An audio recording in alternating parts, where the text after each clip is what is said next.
Hey, welcome back 360 Electricians. Man, I am stoked today. Why? We're going to be talking about sales. Let's talk about sales, baby. Let's talk about closing a maybe. Let's talk about making money. Stay tuned. I'm going to give you a couple of words because I believe you cannot go wrong with sales language that works. It's worked for me. I want it to work for you. I'm going to show you a little role playing and some techniques on how to make sure you're closing your sales. So click the like and subscribe button and let's get into the video.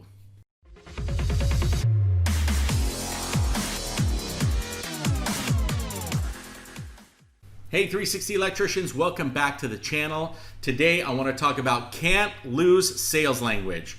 Couple of words that you need to put into your vocabulary to help you sell every single sale you go to.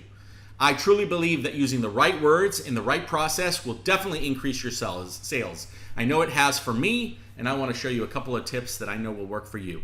Get ready for the video. First, let's talk about the sales process. How does that sales process work? So what you do is first you need to go into the customer's home or business. You need to find out what the problem is. You need to find out what they're looking for. You need to find out what's going to make them happy. And you're going to need to find out how to fix it or give it to them. So that's how the sales process works. It works first with you entering the premises and knowing what you're going to be doing and what that's going to entail. Okay? So once that is done, I suggest you do that as efficiently and as fast as possible. You don't need to spend hours to try to analyze something or test something or troubleshoot it. If you truthfully know in your heart what the problem is, and after a little bit, you can honestly say that you know how to fix it. The reason for that is it is going to build confidence in the customer when you come back at them at a pretty fast pace and say, hey, Mr. Jones, I went ahead and keyword, analyze your electrical system. Keyword, troubleshoot the electrical. Keyword, investigated the issues. Okay, these are all keywords that you want to tell a customer that builds confidence in them. In other words, wow, he knows what he's doing. He analyzed this. He did more than just hey man, I checked your electrical and we need to slap a band-aid on it, right? Put a wire nut and we're fixed. No, you want to use more sophisticated words. I don't care who you're really talking to. You still want to impress them.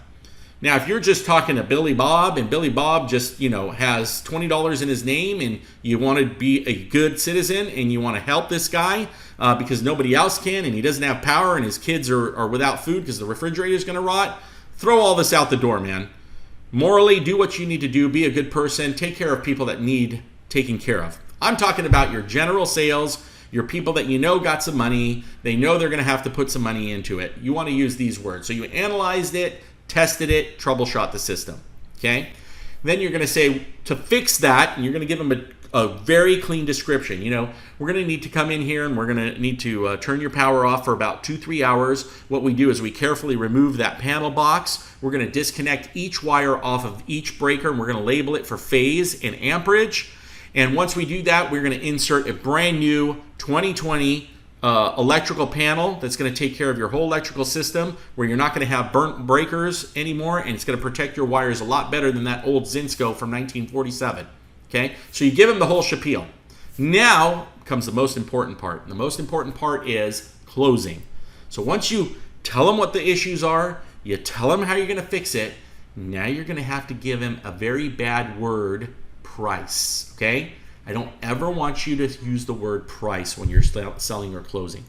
I never ever want you to use the word cost. Okay, what I mean by that is, so Mr. Jones, I went ahead and I analyzed the system and we're going to have to do this. We're going to take the breakers, we're going to mark them, we're going to do all that. The price is going to be $7,462. And they're going to look at you and go, damn, price, man, price is a bad word. Price means it cost me something. Okay.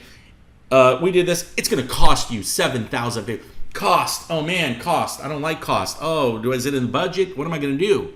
Your new closing word from now on, that's going to replace price and cost, and it's going to increase your sales, hopefully by double, is investment. Yes. Mr. Jones, I've analyzed your electrical system. I did find the problem in the electrical panel. It is a 1948 system. It's a breaker called Zinsco. I suggest you look up online and you can learn a little bit more about it, but it is an outdated, antiquated sub panel or main panel. And this is what we're going to do to remedy the system. We're going to be changing the breakers. We're going to label them, et cetera, et cetera, et cetera. We can take care of that for you. It's going to be an investment of about $7,742 to take care of that. But we're going to put a 2020 panel in there that's going to be up to the most current code. I think you'll be super happy with it. Okay, boom. Customer says, well, wow, now it's an investment. Okay, great. Well, let's go. We're now, the customer goes, well, yeah, we're going to have to invest in that thing sooner or later. I knew we were going to have to spend some money, and let him say what he wants. You just call it an investment because it is an investment. It's an investment in their safety, in their home, in the trouble times when it's 20 degrees outside and the power's not going to go out, or 100 degrees outside and the AC is not going to go out. It really is an investment, so treat it as an investment. Then you're going to get to the closing, and you're going to grab that contract, right? And you're not going to call it a contract. You're not going to call it anything. He's going to approve it, and then you're going to say, thank you, Mr. Jones, not a problem. Let me prepare the paperwork, and then I'll come and get you to okay it. Wow, what did I just say? I didn't say, all right, Mr. Jones, I'm going to get that contract out for $7,742, and I need you to sign that contract. If you've ever signed any paperwork, anybody comes to you and asks for a signature, in our society right now, we go, whoa, dude, I ain't signing anything until I know what's going on. Signing is a danger, signal, contract. Oh, I'm getting into a contract? I don't want to get into a contract. I just want my panel fixed. I just want to get back with my life. No more. Never use the word contract. Never use the word signature. What you're going to do is you're going to say, Mr. Jones, I'm going to go ahead and prepare the paperwork. I'm going to detail everything that we're going to do. I'm going to give you a start time. I'm going to give you what I think is going to be the finish time, which should be a day to day and a half. I'm going to give you all the permit fees that you're going to need. And then once we go over it, I just need you to okay the paperwork and give a $1,000 deposit, and we're going to go ahead and schedule you. How does that sound, Mr. Jones? Hey, 360 Electrician, I love it. Let's do it. I'm ready to invest. I'm ready to approve that paperwork. You get what my drift is? So I hope this sales tips helped you. I'm going to put the description down at the bottom of some of the do's and don'ts. Feel free to click on that. But most of all, this was just a short little sales lesson for you electricians, HVAC and plumbers just as much, or any sales that when you have a contract or paperwork, right? So I hope this helped. Leave some comments if I went too fast, and I'll further explain them. Otherwise, please do me a favor and smash that like button. Most of all, subscribe, and we're going to see you on the next one. Good luck, many sales, stay safe. We'll see you soon.